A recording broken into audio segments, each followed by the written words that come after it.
In the world today, we have the right to be who we are. And the right to be who we are is doing the right thing all the time.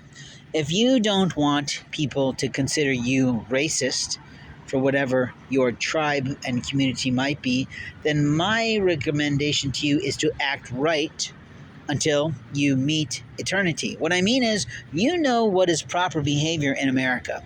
You've been raised in every system the rest of us has been. If you've been here legitimately from birth, if you are truly an American citizen, we have expectations in this world of safety, security, and significance. What I mean by that is you have safety at home and safety around us. And in security, you have a job of some kind that's producing a life for you and earnings. And if you're not pleased with that, you can go out and improve yourself and get education and certification and move yourself forward by interacting with the right people, learning the right social skills, and learning how to behave as a leader, as a supervisor, as a manager, and eventually maybe as an owner of a small business. But even then, you have to learn how to do this. The concept of significance is what you're doing in truth for your entire lifetime. What's going to be your legacy? Who's going to be in it? And if you're old and gray, who's going to care for you? What type of organizations are you going to be a part of?